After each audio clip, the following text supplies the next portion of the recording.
David Beauchemin de Baseline, comment ça va, mon vieux? Ça va bien, toi? Ça va bien. Je suis content de te voir, je suis content de te parler, comme d'habitude. On se craint une capsule, une conversation sur l'intelligence artificielle, comme on fait à chaque trimestre, roughly, toi puis moi. Cette conversation-là, le prompt ou l'élément déclencheur, ça a été une conversation que j'ai eue récemment avec un de tes collègues qui est Alexandre. Euh, Son nom de famille, je l'ai déjà su. C'est Du bon quoi? côté. Dubé-Côté. Merci. Je m'excuse, Alex. Mon cerveau de poisson rouge a de la misère. Anyway, je parlais avec Alex, puis je disais, hey dude, tu sais, on a comme des besoins en automation puis en accélération de nos processus dans SaaSpace qui sont pas nécessairement des chefs-d'œuvre intellectuels ou de sophistication d'intelligence artificielle, right? C'est genre, pas besoin d'être une maîtrise, d'être un doc, un postdoc pour m'aider avec ça. Puis moi, j'avais la certitude et la conception que chez Baseline, vous en avez des têtes, tu sais, ça, on en a déjà parlé dans les épisodes de pod qu'on a fait ensemble. T'as vraiment des geeks avancés. Mais tu m'as déjà dit, ah ouais, mais tu sais, on a aussi, tu sais, des devs, puis on patente une coupe d'affaires des fois pour les clients quand ils en ont besoin. Puis là, ce que j'ai compris en parlant avec Alexandre, c'est que ça s'était cristallisé un petit peu dans une division que vous appelez service conseil. C'est ça? Cool. Fait que moi, je vais devenir client de cette division-là pour des workflows d'automation, d'accélération avec les AI, parce que c'est bien cool d'écouter des vidéos, puis faire comment, ouais, je pourrais utiliser tel genre LLM pour gérer telle partie de mes courriels ou je sais pas quoi. Mais quand tu prends pas le temps de le faire ou que t'as pas le temps, ben, des fois, c'est le fun de te faire aider avec quelqu'un qui est main dans la poutine à journée longue. Fait que ça, c'est un énorme préambule, juste pour dire qu'aujourd'hui, on va s'attaquer à la dimension AI dans tes opérations un peu plus courantes de compagnie et pas juste au cœur de ta plateforme ou de ton app, genre avec les technos cutting edge. Ma première question pour toi, c'est quel genre de use case tu vois chez tes clients de la division service conseil que tu as vu chez Baseline en premier? Right? Que tu as fait, ah, nous autres aussi, on l'a fait, on pourrait aussi bien l'offrir, genre. Ouais. La partie qui est toute pour faire des offres de service, euh, Ah. tu sais, au sens large, là, tu sais, il y en a qui c'est des appels d'offres, il y en a qui tu peux faire une sauce à peu près à ça dans beaucoup de trucs. Tu sais, moi, le premier workflow que j'ai fait, j'ai pris du temps à maturer ce workflow-là, tu sais, peut-être que c'était détaché sur un 6-8 mois parce que le processus n'était pas mature, tu sais, les étapes, c'était pas clair, ou c'était pas toujours parfait, ou c'était pas toujours robuste. Je parle même en concept humain, là, avant même d'embarquer dans de la techno. Puis là, en OK. fait, ce qu'on a, c'est un agent que quand je finis ma rencontre, ultimement, qui marche peut-être à 90% du temps maintenant. 80-90, dépendant des bons cas. Pourquoi? C'est que tu sais, là, c'est la partie que, comme je suis un développeur, je sais que je préfère des trucs un petit peu différents, mais grosso modo, je finis une rencontre. Gemini me génère un verbatim. Le verbatim n'a pas toujours le même nom, mais j'essaie d'extraire le nom du client à partir de ça, puis je vais en voir dans mon agenda, je trouve, bref, je recueille plein d'informations, puis je prends le verbatim, puis je le mets dans le drive du client, que je crée s'il n'est pas créé, que je fais plein d'affaires, puis je fais une offre de service en temps de 5 minutes. Fait que grosso modo, ma rencontre finie, 5 à 6 minutes plus tard, j'ai un ébauche de budget, un ébauche d'une offre de service. C'est quoi le contexte du client, ses besoins, ses enjeux, ses priorités? Il met-tu des faits saillants de genre, je veux que ça rentre en temps, je vois si mon calendrier, etc. Tout ça, dans un fichier doc, puis dans différents autres fichiers. Fait que, techniquement, je finis une rencontre client, puis après ça, il me reste juste à peaufiner un peu la finesse de ces détails-là. Il y en a pour beaucoup, là, c'est presque... Ça recommence avec un no-brainer, c'est tu le point, puis il est prêt à partir auprès du client. On le sort pas aussi vite, on va le retravailler, on va être sûr qu'il est au bon niveau, mais graduellement, l'objectif de sa fin d'année, c'est qu'il y en a, là, mettons, 50-60%, là, que ce soit assez packagé pour être capable de partir facilement comme ça. Parce qu'il y a beaucoup des besoins qui sont assez similaires, puis on a réussi à bien les généraliser. Il y a des cas que ça marche pas, que j'ai pas le choix d'en mettre les mains là-dedans, mais il y en a plein que le contexte besoin en jeu d'affaires, il y en a, puis tu poses des questions, puis c'est un copier-coller de caisse de la rencontre, là, tu sais. Je trouve ça, je trouve ça vraiment cool. Euh, il y a plusieurs. On va commencer par juste jammer sur cet item-là, qui est bien précis, mais qui va nous permettre, je pense, d'explorer d'autres dimensions. Fait que, first, il y a deux mots-clés sur lesquels je veux cliquer. Le premier, c'est maturité des processus, puis le deuxième, c'est momentum. Fait que je vais m'expliquer après, là, mais maturité des processus. T'as dit ça, puis je pense que le takeaway pour le monde qui écoute, c'est genre, oui, c'est cool, tu peux automatiser un paquet d'affaires, accélérer un paquet de processus, mais... automatiser, tu sais. Exact, c'est ça. Fait que si t'es dans une genre de mouvance de tu te réinventes, tu te découvres, pré-product market fit, whatever it is, t'es en train de hyper scaler ton organisation. Tu vas brûler du gaz pour absolument rien. Et voilà. Puis, comment qu'on définit un processus mature? Moi, j'ai tendance à dire d'autres genres, une documentation peut-être explicite des étapes, genre d'un processus, des intrants, entrants, sortants. C'est quoi un processus mature, genre? Ben, déjà, tu sais, il peut ne pas être documenté, puis c'est pas un problème, mais il faut à quelque part qu'il soit minimalement documenté, surtout si ça implique plusieurs parties prenantes. Si c'est une seule personne, mettons, moi, je suis assez seul dans les ventes que j'étais capable de juste m'asseoir puis de commencer à le structurer. Mais si j'implique une autre personne, puis qu'on n'a pas la même définition sur certaines étapes, ça va chier. C'est plus ça qui va être important. Fait que si dans votre équipe, vous avez 3-4 BDR pour votre SaaS, puis là, vous n'avez pas vraiment documenté le processus, mais les ventes se passent, puis on scale, puis who cares, tu sais, à bout de ligne, c'est bien normal. Puis là, à un moment donné, on se dit, OK, on aimerait ça rencontrer, rajouter vraiment d'automatisation. Ben, si on ne fait pas l'effort de s'asseoir, puis de dire qu'est-ce qui se passe à certaines étapes, sans être obligé d'être un roman à chaque fois, là, mais minimalement capable d'expliquer, que ce soit fait avec PI ou avec whatever les méthodes que vous prenez, ben là, c'est beaucoup plus facile de pouvoir reproduire les étapes puis dire ouais, ça on peut le faire, ça on peut pas le faire. Puis il y en a que ça va être les contraintes de l'outil, puis il y en a que ça va juste être comme ça va être fucking compliqué à aller automatiser ça pour peu de valeur que ça va générer parce que c'est 1 minute ou 2 minutes qu'on sauve une fois par X période de temps, tu sais. Fait que c'est ça. Fait qu'un processus d'affaires mature, c'est un processus qui a fait ses preuves. On sait pas mal que quand on fait un input puis qu'on suit X, Y, Z étapes, on a un output qui ressemble à ça, puis qui peut être fait par peut-être plus qu'une personne. Puis idéalement qu'il y ait un minimum de documentation. Puis là, si on a ça, c'est un bon candidat à l'automatisation, mettons, ou à l'accélération, là. Puis moi, j'utilise les deux parce que des fois, c'est comme automatisation, j'ai l'impression que c'est une promesse difficile à remplir, là. Ouais. Fait que, alors que accélération, je suis comme, ouais, si tu peux skipper 5 étapes sur 10, t'accélères, mettons. Nous autres, on parle beaucoup de la charge mentale. Il y a des processus que c'est pas nécessairement qu'ils vont trouver beaucoup de temps, mais il y a beaucoup de charge mentale à le faire. Tu sais, mettons, moi, de fichiers, prendre des fichiers là, que Gemini m'envoie à la fin d'une semaine, là, puis les envoyer dans un drive, là, j'ai le goût de me gonner. Il n'y a rien de le fun là-dedans. C'est pas une organisation. Non, mais c'est ça pareil. Là, c'est plate en tabarnak. Là. Fait que de l'automatiser, c'est le fun pour la charge mentale de ne pas avoir à penser à ça. Parce que je chauffe pas 45 minutes là, quand je fais ça. Je chauffe des minutes. Mais l'effort mental de le lancer un vendredi soir puis de commencer à faire ça, là, il vaut la peine. Là, wow, c'est intéressant ça. C'est comme, ouais, tu sauves pas juste du temps, tu sauves de l'énergie, de la motivation, travailler sur des choses comme high impact ou appelle ça comme tu veux. Ton top line, tu sais. Puis, ouais. Puis, l'autre mot-clé sur lequel je voulais cliquer, c'était momentum. Puis ce que je trouve vraiment dope à propos de l'exemple que tu nous as donné, c'est que l'automatisation de la génération d'une offre de service, elle s'assure de maintenir le momentum dans la tâche qui doit être accomplie. Puis c'est là, je trouve, quand une rencontre finit, quand un courriel a été envoyé, que là, t'as genre l'entropie, le chaos de la vie de tous les jours qui rentre dans la vie des professionnels et des deux parties impliquées. Puis là, c'est là que tout tombe d'un crack, right? Mais si t'as un flow AI qui la génère, qui te l'envoie, qui te dit, OK, là, ready for approval, send it, comme tu t'assures que le momentum de ta tâche, il est favorisé, je sais pas, ouais. Ouais. Puis tu sais, même qu'est-ce qu'on fait après? Là, lui, il est un petit peu brisé, il marche pas encore tout le temps. Faut que je retravaille un petit peu. C'est à tous les lundis, il prend tout, il va voir notre CRM, toutes les offres de services qu'on a envoyées. Il check c'est quand les transactions ont été envoyées, on a-tu un suivi client? Puis s'il n'y a pas un suivi client, il nous propose un courriel de relance.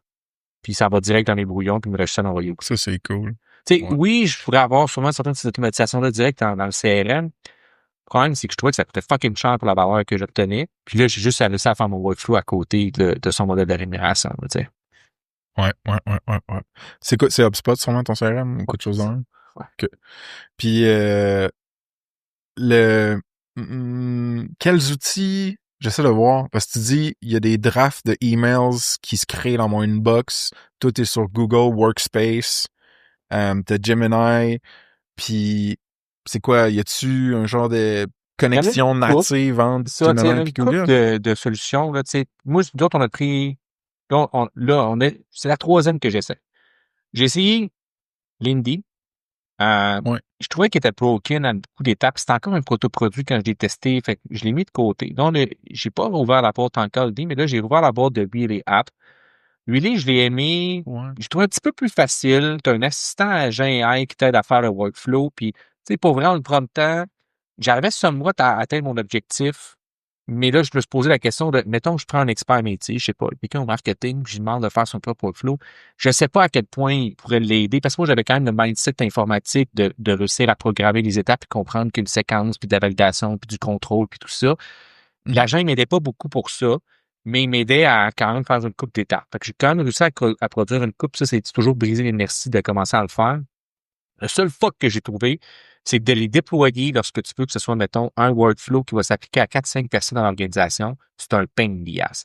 Fait que là, on essaie d'en trouver un autre, que N8N, qu'on m'a dit qu'il pourrait mieux gérer cette partie-là. Il est plus difficile à onboarder, il est plus technique. Moi, je l'ai pas essayé personnellement. Le reste de l'équipe le pris. On est en train de regarder si on peut se passer de N8N à la place. Euh, il y a comme cette OK. partie-là qui reste à trouver. Tu sais, comme on définit un peu plus les requis tranquillement. La plupart, on les fait dans Power App pour les clients parce qu'on est avec Microsoft, puis c'est juste beaucoup plus simple.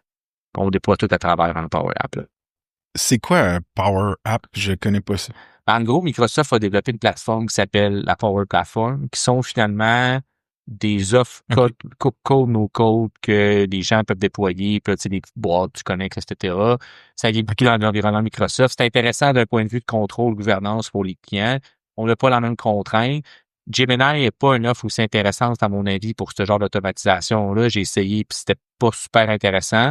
Fait que c'est pour ça qu'on est allé vers une troisième partie qui s'est ajoutée.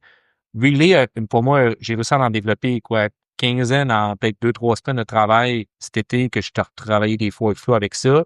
Puis, la partie, en tout cas, il y a des faiblesses, là, mais c'est un bon premier step à rentrer si tu veux juste du quick and dirty, là. OK. Fait que là, le insight, c'est un petit peu, ben, dépendamment de l'environnement numérique dans lequel tu es, le niveau de, je sais pas, gouvernance ou Peut-être qu'on a le contrôle sécurité. dessus, là. Ouais, c'est ça. Ça va, le tooling agentic ou de workflow automation va varier. Puis, OK, fait que ça, c'est un solide use case parce qu'il est, je vais pas dire universel, mais dès que tu fais du service, à un minimum, c'est quasi universel. On doit envoyer une offre d'une Ouais. manière ou d'une autre.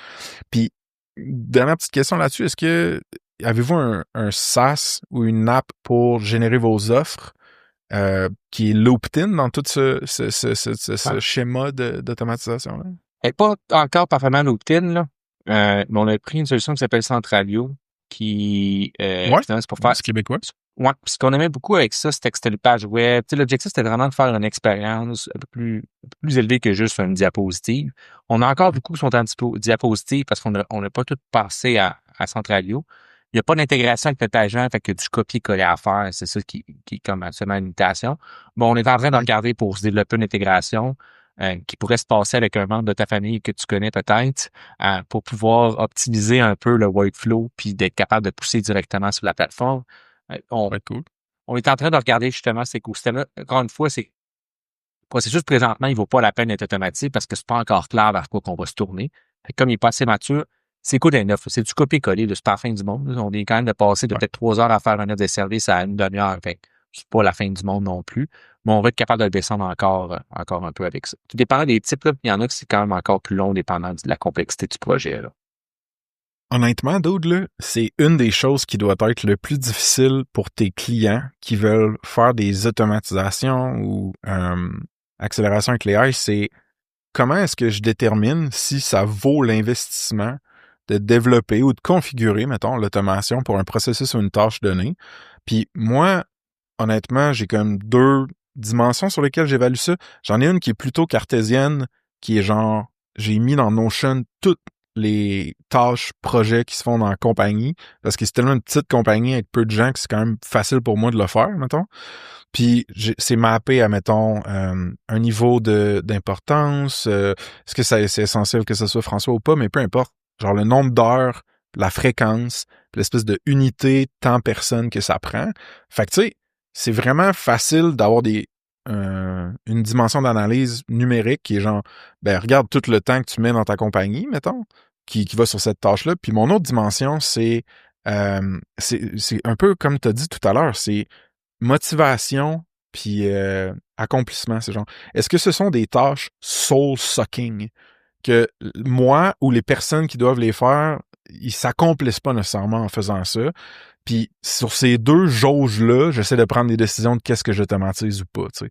Mais c'est tough, je trouve, man. C'est vraiment tough parce que tu pourrais tout automatiser, puis probablement que... Moi, ce qui me fait peur, c'est que j'automatise de quoi, puis après ça, je dépends de la personne qui l'a automatisé. Fait que je suis basically comme avoir des devs externes, en tout cas. Ouais, tu sais, il y a quand même le niveau retour sur l'investissement étant le temps que je chauffe, donc basé sur la fréquence, basé sur le temps que ça prend. Très classique, tu peux faire des maths avec ça, tu calcules un taux, puis etc. Tu arrives à un chiffre. Tu as la partie aussi qui est beaucoup, justement, de la charge mentale, ou tu sais, est-ce que ce processus-là est névralgique, puis ça fait en sorte que si je perds cette personne-là, ma business, ça tombe, parce que ça peut être aussi ça, ta dépendance. Fait, il y a aussi des éléments comme ça qui peuvent être présents. Un autre aussi, dans les automatisations, nous autres, là, on a parlé beaucoup des ops, mais il y a beaucoup aussi la partie qu'on appelle amplifiée. Mettons, qui est plus l'idée de dire, anyway, mon équipe, là, elle peut pas faire ça. Fait que si j'arrive à générer ça, je génère de la valeur pour mon organisation, que autrement, là, j'aurais même pas pu mettre mon focus. J'en donnais un simple, nous autres, à tous les débuts de mois, on a une liste de tous nos compétiteurs, leur site web, leur LinkedIn. On a un agent qui s'en va tout regarder leur site web, qui fait un deep search. Je regarde les posts qui sont apparus les 30 derniers jours, nous sort les faits saillants de qu'est-ce qui est sorti là-dessus, puis nous fait un beau petit rapport qui est envoyé au marketing. Puis le rapport, on s'entend, là, jamais on aurait mis des efforts à faire ça. C'est trop de temps, c'est trop chronophage. Mais là, maintenant, on a un agent qui nous coûte 2 piastres à générer ça par mois, qui part, qui va chercher ces affaires-là, qui nous retourne ça dans un beau petit document par courriel, puis on le documente, puis on le personnalise, puis on le garde dans le temps. Puis là, ça nous permet de dire, OK, on veut-tu faire un post par rapport à ça? On veut-tu adapter notre stratégie par rapport à ça? Puis on est capable d'en discuter à travers ça. Puis c'est un peu les autres que là, moi, je veux commencer à aller chercher. Eux, tu vas pas les mesurer sur une efficacité parce que t'as pas d'efficacité, tu le faisais pas autrement, mais plus sur qu'est-ce que tu peux déployer de nouveaux services, nouveaux ci, nouveaux ça, nouveaux whatever. Fait que si, mettons que tu fais une vigie quotidienne, technologique de quelque chose, ben, tu peux amplifier de qu'est-ce que tu peux apporter au SaaS, par exemple, puis tu pourrais, par exemple, bonifier ton offre avec ça en disant, j'ai une newsletter automatique qui est ça, puis peu importe c'est quoi. Bref, tu es capable d'aller chercher ce genre de choses-là. C'est vraiment hot ce que tu dis parce que là, on a comme commencé la discussion dans un mindset de réduction. Genre, hey, réduire la charge mentale, réduire les heures passées à accomplir une tâche. Puis là, ce que tu me dis, c'est, ouais, mais dude, tu peux aussi être dans un mindset d'amplification du travail et de la portée du travail de ton staff. C'est très cool, ça. Tu sais, pour moi, pour moi, pourquoi on a choisi Relay puis pourquoi je me suis tourné vers ça plutôt que d'autres plateformes comme N8N, c'est que mon objectif, c'était de pouvoir le mettre dans les mains de mon équipe qui est pas dev, puis qu'elle puisse faire leur propre automatisation. J'y crois pas encore parfaitement. Ça me l'a pas démontré que ça peut tout le faire, mais probablement qu'ils seraient capables de faire leur propre premier prototype de comme, hey, voici mon workflow, ce que je devrais faire. Après ça, que nous, on le reprend en main, puis qu'on le rende plus robuste, puis on le standardise, puis qu'on le documente, puis qu'on s'assure qu'on peut le rendre pérenne dans l'organisation. Mais il manque un petit peu encore de capacité pour les gens qui ont vraiment juste des experts métiers, qui n'ont aucune connaissance informatique. Faut que tu aies le feeling de c'est quoi programmer, parce que sinon, là, tu passes à côté. Tu sais, la seconde qu'il y a un petit peu de décision à prendre, là, ça se peut que tu vas passer à côté de la pote. Mais il y a des promesses que ça va être capable de faire ça. Puis j'espère, j'y crois, j'aimerais ça. Parce que là, je pourrais donner ça dans le marketing, puis fais des workflows, puis go, là, tu sais, own tes processus, puis vas-y, là, tu sais. Ouais. Sais-tu, qu'est-ce que c'est qu'est-ce qui est au cœur des notions d'informatique ou de programmation qui manquent à plusieurs autres experts métiers? Est-ce que c'est genre les séquences logiques? Est-ce que c'est les notions de dépendance? Parce que moi, mon cerveau est pas super bien tuné par rapport à tout ça, mettons.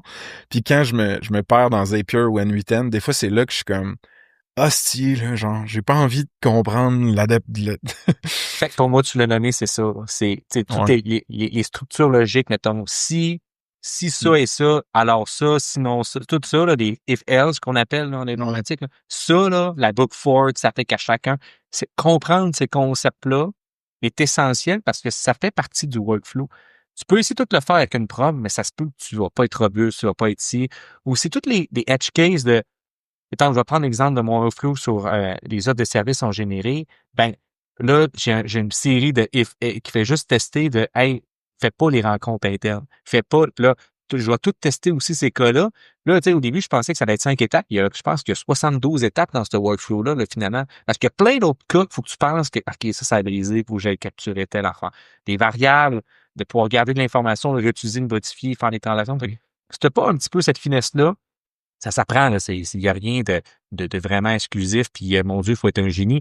Mais si t'as pas cette capacité-là, et tu vas passer à côté, là, de beaucoup de choses que tu peux faire. Ouais, genre, il y a tellement de concepts, c'est vrai, genre le storer quelque chose à quelque part, un token, ça expire, les authentiques, tu sais, il y a tellement c'est vraiment intéressant.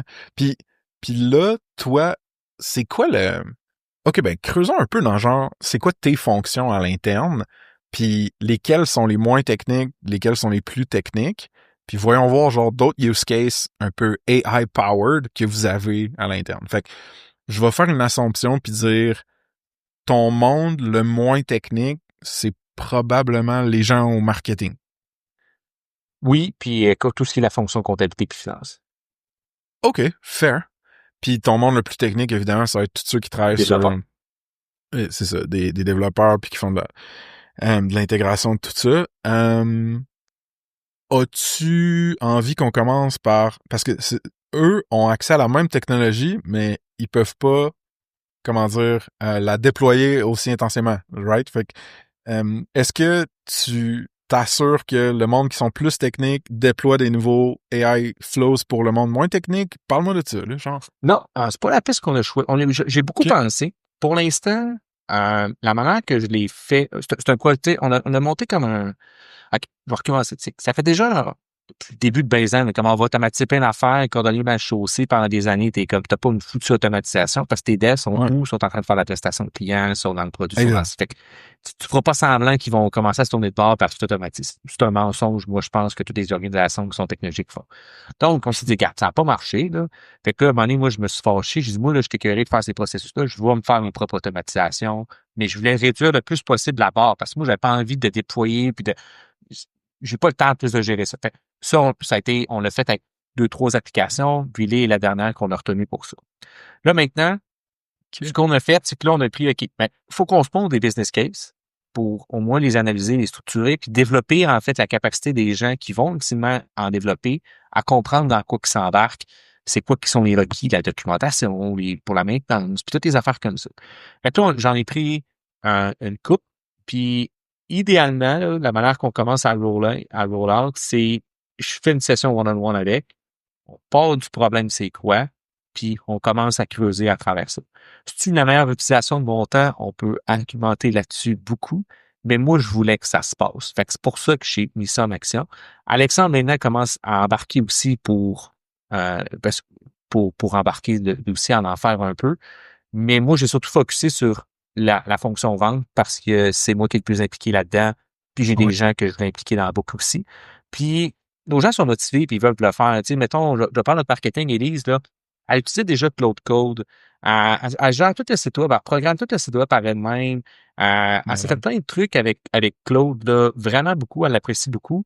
Puis là, j'ai montré ces trucs-là à ne pas déployer ceux qui réduisent des coûts d'opération, mais plus ceux qui amplifient, comme le rapport, etc., les choses comme ça.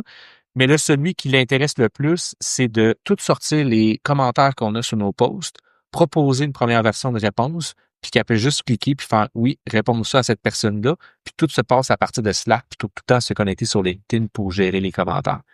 Ouais, mais le LinkedIn API, c'est quand même de la merde, là, se connecter là-dessus. Là. On l'a fait, nous autres, avec ça se passe pour nos analytics, là. C'est pas nous qui l'a fait, là, mais il me semble que c'était quand même chunky avant que Microsoft finisse, parce que c'est eux autres qui ont acheté LinkedIn, fait qu'ils finissent par te donner Mais vous l'avez, vous êtes connecté dessus? Nous autres, on a juste prévu les apps, c'est les autres directement qui ont la connexion API, Ah, puis c'est pas le si, problème. C'est ça. t'as un méta-connecteur entre C'est les deux ça. qui est really app. Exact. J'avoue. Exact. Fait que, tu sais, moi, Relay App, là, présentement, tout ce qu'il fait, c'est qu'il met ça dans un Excel, les commentaires, tac, tac. Après ça, il hâte tout ça. Je l'ai connecté à Slack. Là, il fait un petit rapport avec Slack. Là, je demande à un AI, propose-moi une réponse. Puis après ça, la personne d'input qu'elle doit donner, c'est est-ce que tu acceptes la réponse? Oui, non. Si c'est non, tu peux modifier le texte. Il pogne ça, il rajoute ça, il répond. C'est très cool, man. Il me faut ça pour mes DMs, dude. Les DM, moi aussi, j'ai le même problème que toi. Là. Moi aussi, c'est ça qui me tue, là, les DM LinkedIn. Là, j'en fais juste plus. Là, je suis en train de regarder aussi comment déployer des trucs comme ça. Tu sais, multicanal. Là, en fait, moi, mon plus gros point, je pense que j'en rencontre, c'est le multicanal. Genre Slack, Hotmail, ben, les courriels, puis LinkedIn.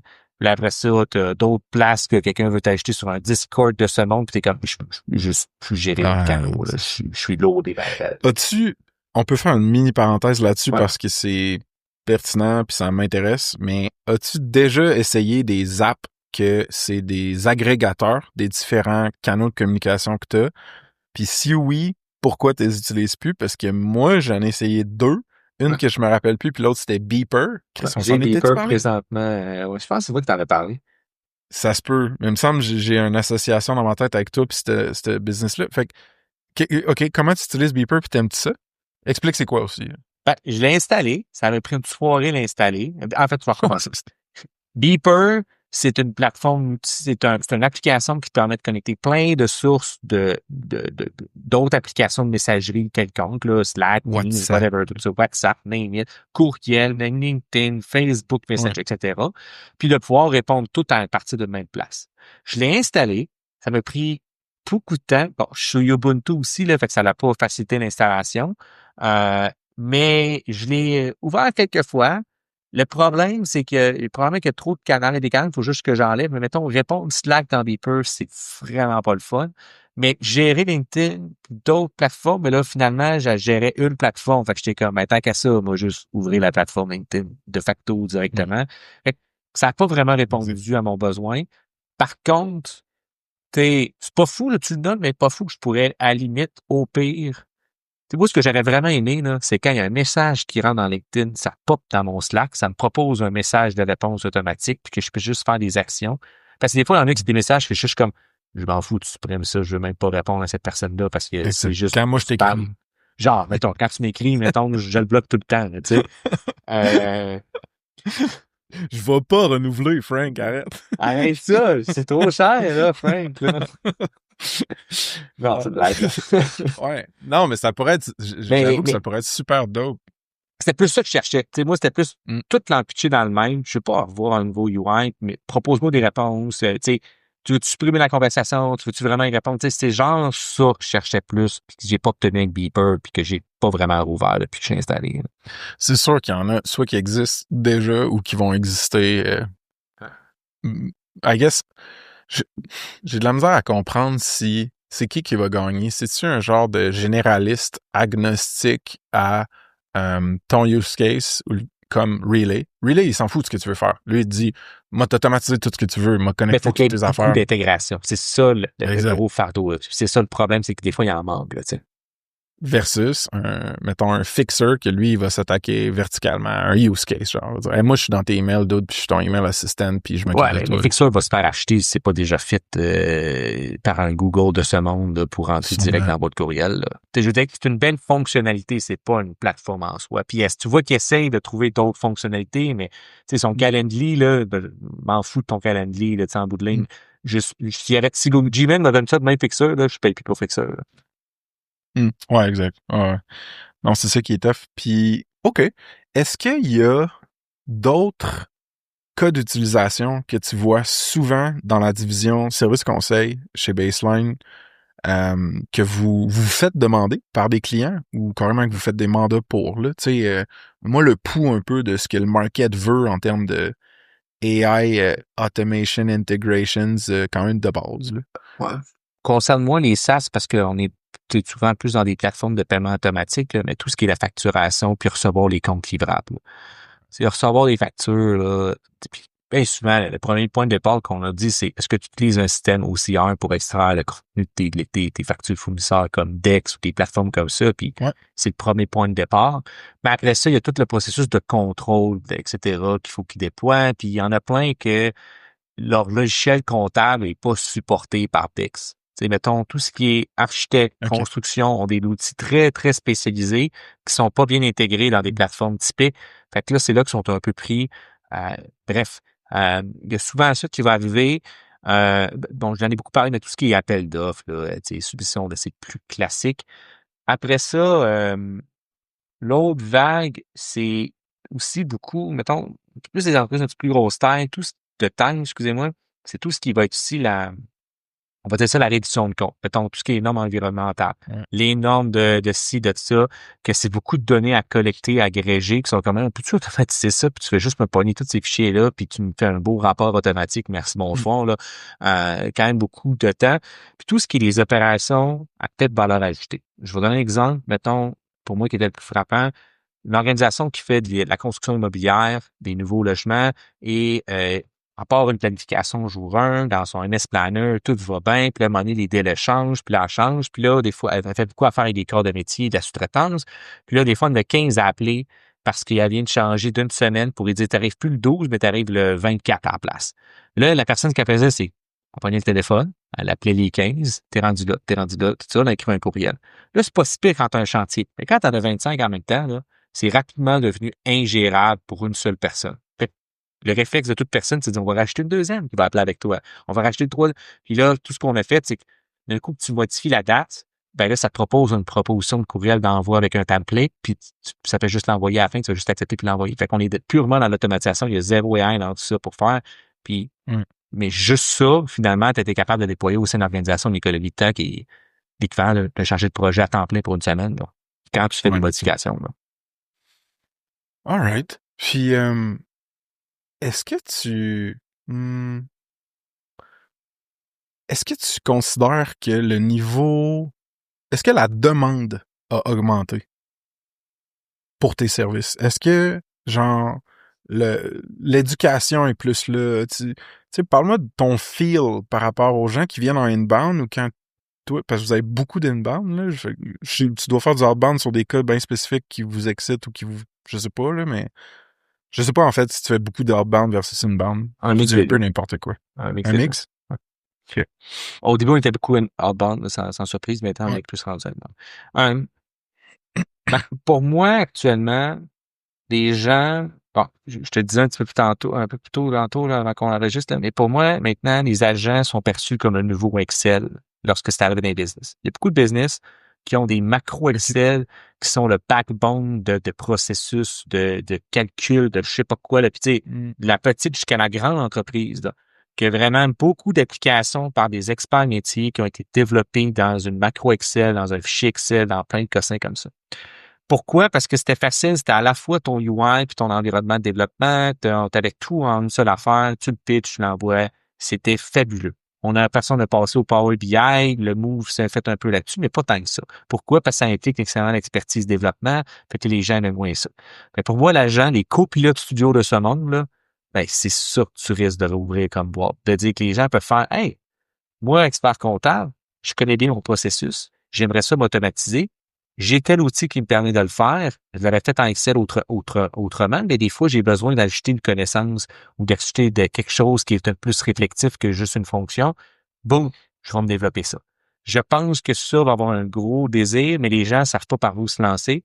Fait que nous, ce qu'on observe, c'est qu'il y a plus de gens qui veulent de l'accompagnement pour faire ça, les aider à structurer ou à déployer ce genre d'automatisation-là ou à comprendre comment former les gens pour ça. Ce qui est aussi beaucoup en vogue, c'est tout ce qui est la gouvernance. Comment que d'un coup que j'en ai 300 qui sont développés là, dans les prochaines années, là, comment que je gère ça, ce flow d'avant-là qui va dans ma business. Puis quand la personne en part, comment je m'assure d'avoir la bonne documentation pour pouvoir le maintenir ou il faut que je le tue quand il part. Puis finalement, une partie de la business qui dépendait de ça, qu'on s'en rend pas compte. Fait que c'est un peu tout ça qui commence à sortir, qu'on voit comme besoin actuellement. Là. Plus que de C'est bon, purement ça. développer une solution au niveau LLM. Là, on n'est pas là, dans la majorité du cas. Là. Ça arrive, mais pas tout le temps. Là. C'est tellement intéressant, d'autres, parce que je suis très, très peu connecté sur l'environnement Microsoft. Intentionnellement. Enfin, j'ai pas besoin, right? Genre, tu sais, comme Teams, ça me fait chier, l'UI, tout, whatever. Mais, ma copine, elle, c'est, appelons ça une entité paragouvernementale fonctionnaire-ish, là. Puis c'est all about Microsoft. C'est juste ça. Il y a les contrats gouvernementaux, etc. Donc, l'écosystème numérique dans lequel ils bossent, c'est Microsoft 365, je pense. Puis là, today I learned, honnêtement, genre, que dans cet environnement-là, il y avait Power Apps. J'avais aucune idée c'était quoi. Fait que le no-code, in-house tool building, il est comme dispo quand t'es dans cet environnement-là. Et qu'il y avait Copilot Studio. Je savais qu'il y avait Copilot, mais le Copilot Studio, c'est pour te builder des agents qui vont faire des tâches à ta place. Fait que je trouve ça vraiment cool. Puis ma question pour toi, c'est genre, mettons, le Copilot Studio, est-ce que ils sont limités à opérer dans des propriétés ou des applications qui sont toutes dans l'écosystème Microsoft Non, ils se 365? connectent aussi à des applications à l'extérieur. OK. Genre OK. un HubSpot de ce monde, un Pipedrive. OK. Puis tu peux développer tes propres intégrations aussi. Là. Fait que tu pourrais dire, je sais pas, moi je suis connecté avec Missive pour mes courriels. Tu pourrais juste te connecter Ouais. l'API, ça se ferait très bien aussi pour ça. Tu sais, c'est beaucoup dans ce genre de décision-là, c'est beaucoup, tu sais, tu peux pas sortir les gens nécessairement d'un environnement, c'est compliqué pour la partie sécurité de données, la partie gouvernance, la partie, là, t'arrives, t'embarques dans une setup de questions que tu peut-être pas tout le temps en vie. Il faut que tu sois capable de bien montrer la valeur ou que pourquoi est-ce que cet environnement-là, Microsoft n'arriverait pas à le faire. C'est parce que c'est des questions constamment, là, tu sais. Moi, je pose même la question à beaucoup de gens. C'est quoi la différence entre ce que tu me proposes là puis une prompt copilote, tu sais, faut que tu sois capable de montrer la valeur maintenant par rapport à ça. Puis ces environnements-là donnent beaucoup de simplicité pour une plus grande organisation. Tu sais, 25 et moins, ça paraît pas trop, c'est pas si pire, c'est gérable, mais t'es rendu à 100 employés, là, tu veux pas gérer chaque personne de manière individuelle, c'est impossible. Donc, ça facilite beaucoup ce travail-là par la suite, là, pour les gens. Puis, OK. Que les meilleurs, Makes ça sense, peut avoir. Tu sais, c'est pas nécessairement les meilleurs, tout le temps les meilleures solutions, mais c'est good enough pour beaucoup de l'application. Ouais. C'est ça qui est important, le good enough, là. Puis c'est, OK, ben laisse-moi essayer de faire du pouce sur cette notion-là de les agents sont le nouveau Excel. Un des concepts que j'ai lu puis vu sur Internet, c'était aussi les agents sont les nouvelles apps. C'est-à-dire que si tu réussis, toi, comme tierce partie ou même comme plateforme plus macro, de créer un agent qui est tellement populaire puis tellement useful que le monde va juste vouloir lui confier leurs données et leurs tâches, évidemment, ben là, tu vas peut-être être le nouveau Evernote. Tu sais, à l'époque, Evernote, c'était une cool app, là, whatever. C'est la seule à laquelle j'ai pensé. Puis tu sais, un de ceux qu'on a vu qui a vraiment brillé, je pense, c'est Finn de Intercom. Genre, l'agent de service à la clientèle qui ont développé AI, il a son propre brand. Le monde dit pas nécessairement j'utilise Intercom. Il y en a qui disent on utilise Fin. Tu sais, JR en a parlé là, dans sa conf, à la SaaSpace Conf chez Workly puis tout ça. Fait que je me demande, toi, tu vois-tu le service à la clientèle comme une dimension en demande pour les agents AI, mettons, ou Définitivement. on a ouais. Puis tu le vois comment? Tu vois-tu des voice agents? Tu vois-tu genre du monde qui pré-répondent à tes tickets? Toutes ces réponses. Ouais, c'est ça. Puis après ça, même ça va se connecter à d'autres choses. Mettons, t'as les tickets support, tickets, whatever, on va appeler ça juste tickets, là. Il y en a, là, à profusion des demandes pour ça. Ouais. Pourquoi? Parce que c'est nécessairement une demande qui est difficile à prédire, que faut que tu staffes, ça coûte cher, etc. Certainement qu'il y a une grosse demande pour ça. Après ça, tu as aussi tout ce qui va être les agents, mettons, qui vont être des demandes clients que tu veux emmener vers une soumission. Même affaire aussi, tu veux capturer un courriel pour faire un devis, pour faire une proposition. Ouais. Puis on voit beaucoup aussi les besoins j'ai des gens qui m'appellent. Nous, on est juste francophone. On fait affaire maintenant aux États-Unis depuis je sais pas combien de temps. On a une personne qui parle anglais. Ben, j'aimerais ça pouvoir être capable de prendre les besoins clients et mes demandes clients par téléphone. Au pire, juste capturer les besoins. Après ça, la personne rappelle, mais elle a plus d'informations pour rappeler. Des fois, ça n'a pas besoin d'être le processus au complet, mais qu'il y a vraiment un appétit pour ça.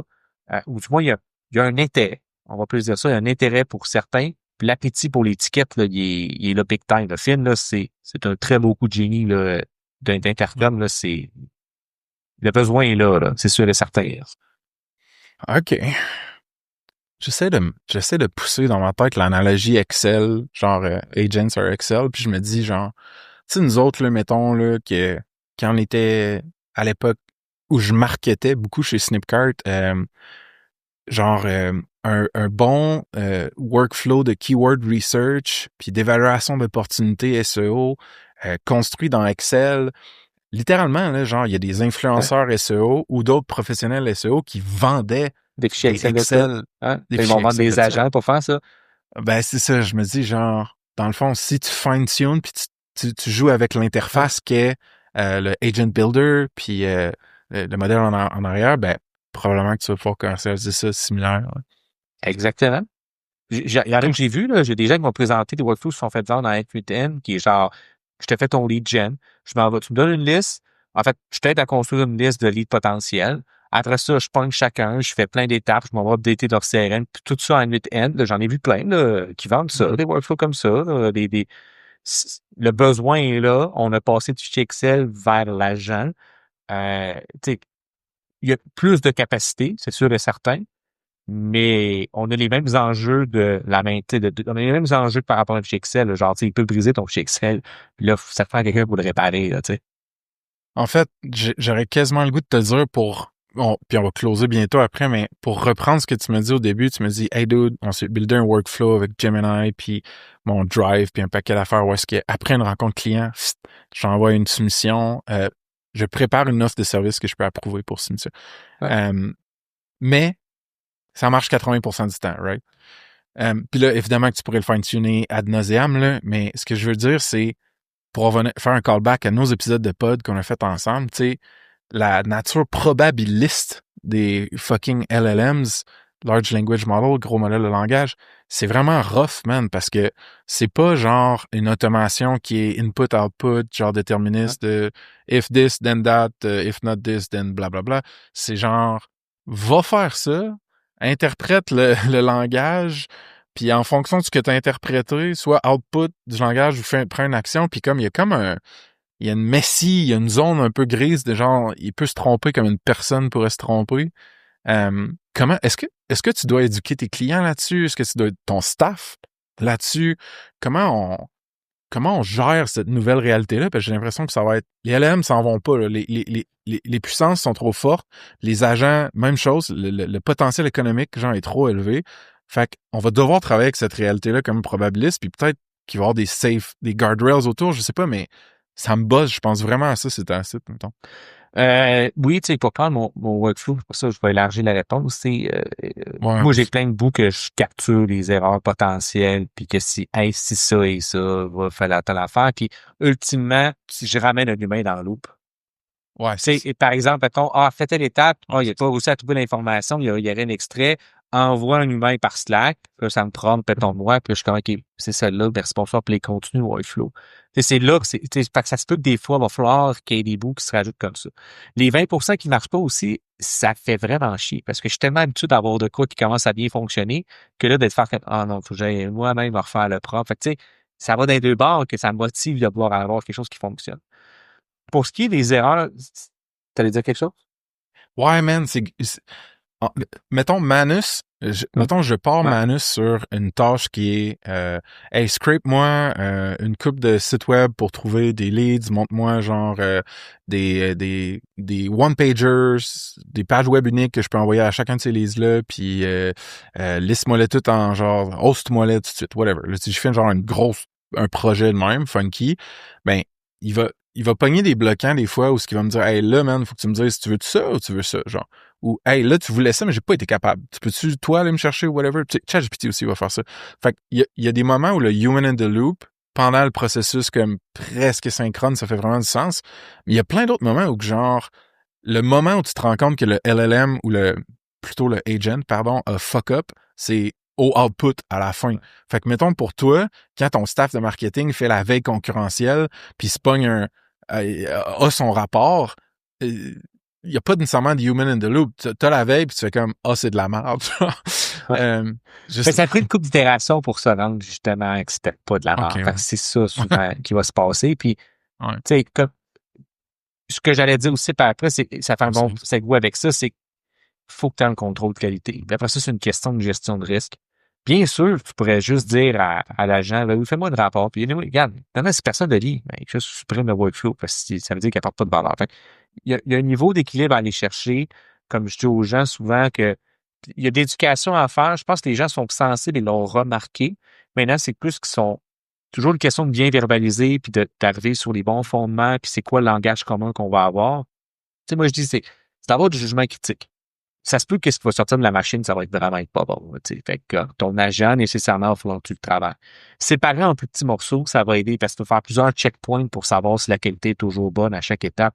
Fait que si tu fais avec ton projet, tu dis fais-moi tout ça de A à Z, puis qu'il casse la deuxième étape, ben oui, la fin, ça va être de la merde. Fait que tu sais, peut-être que tu pourras avoir d'autres étapes que tu pourrais valider, contrôler, puis t'assurer que ça va au bon moment. Puis il y a un moment aussi que tu veux le faire jouer, puis tu sais, jouer un petit peu avec avant de développer la conscience parfaite. Puis troisième élément, c'est sûr qu'il faut développer la capacité de communiquer avec ces systèmes-là. C'est totalement un nouveau paradigme. Ça veut dire qu'il faut aussi interagir avec puis les contrôler de manière différente. Puis on n'a pas encore pleinement tout trouvé la réponse à ça. C'est là le travail qui reste encore à faire puis qui demande encore un petit peu de brainpower. Il y a beaucoup de projets, c'est là-dedans qu'on intervient. C'est juste comment qu'on va évaluer ces systèmes-là pour qu'un système qui soit en prod dans ton SaaS, t'as confiance que t'es pas en train de dire la bullshit à ton client puis tu habilles les chars pour ça puis qu'il est comme fuck ta feature, là, tu sais. Ouais. Fait que pour revenir à ce que tu as dit c'est important d'avoir un contrôle qualité sur tes agents, tes work que tu déploies pour faire des tâches et des projets pour toi. Puis t'as comme dit, tu sais, au début, t'en mets plus que pas assez des points de contrôle. Ouais. Ou est-ce que tu peux avoir une approbation ou un human in the loop de genre, OK, étape 1, 2, 3, 4, 5, il y a quelqu'un qui dit oui, non, on recommence, oui, bla. Ben, mettons que tu prends ça, puis tu mappes ça à notre analogie de dealer avec un stagiaire super intelligent, mais qui se garoche trop vite un peu partout, puis qui veut trop te faire plaisir, qu'on avait utilisé dans le pod. C'est la même chose, right? Genre, au début, tu check tout ce qu'il fait, genre, t'es comme, ouais, non, ça, ce courriel-là, faut que tu le labels différemment. Faut que tu le schedules, pas que tu l'envoies tout de suite. Faut que tu, non. Puis éventuellement, tu pognes de plus en plus de confiance, puis tu donnes de plus en plus de lousse, puis tu vas juste, genre, faire ton contrôle de qualité à des places plus critiques. Exact. Ouais. Tu sais, faut que tu aies tes méthodes de travail que tu veux qu'ils mettent en place, puis c'est de t'assurer que dans toutes tes requêtes que tu vas faire, puis ton contrôle sur mettre autour, que ça va avoir du sens. Là, tu sais, bien sûr, tu peux essayer demain de dire oui, l'agent a fait telle affaire, ça se peut que ça va fonctionner, ça se peut que ça marchera pas, puis ça se peut que ça va fonctionner une fois sur deux, une fois sur trois, puis c'est là que ça devient problématique. C'est pas que ça allait marcher une fois ou que ça allait pas fonctionner une fois, c'est, tu sais, est-ce que ton client serait prêt à payer pour quelque chose qui plante 20% du temps? L'incertitude, ouais. L'incertitude est dispendieuse. Ça revient à une personne qui se plante 20% du temps, tu finis par la mettre à la porte. Fait que c'est la même chose. Fait que ton agent, tu vas le mettre à la porte aussi. Fait que ta feature, il va la mettre à la porte, puis ton interne, tu vas le mettre à la porte, etc. Puis tout ça a du sens. Puis après ça, si c'est pas critique, tu te trompes 20% de fois, ça se peut que tu vas l'accepter, puis c'est pas grave. Tu sais, des fois, il rentre ses feuilles de temps un peu trop en retard. C'est la fin du monde. Mais si tu commences à dire de la bullshit à tes clients, ça se peut que tu vas serrer vite la vis, là, tu sais. 100%. Quel monde, man! Quel What monde! a time to be alive, hein? Je regardais les thumbnails tantôt, je t'ai envoyé ça sur Slack de quand on se parlait il y a 2 ans, puis j'avais genre une grosse barbe molle, puis une mauvaise caméra, puis tout, t'avais pas de barbe pantoute.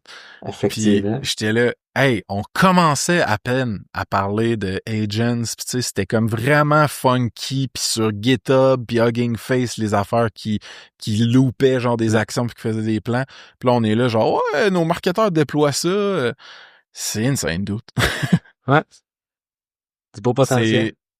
C'est toujours un plaisir de jaser avec toi. Si le monde veut en savoir plus sur la partie service conseil, justement, de Baseline, on peut aller direct sur le website. Fait que c'est baseline.québec. Exact. Puis toi, t'es il y a un David use case Beauchemin directement sur ça se passe aussi. Puis il y a une couple d'affaires sur votre site, là. Ouais, nous 100%. Dans notre site web aussi. Exact. Ça se passe.com/partenaire avec un S. Vous cliquez sur Baseline, puis toutes les ressources, les vidéos qu'on a faites avec David ou autres sont là. Merci pour ton temps, mon vieux. J'ai hâte de t'avoir en vrai.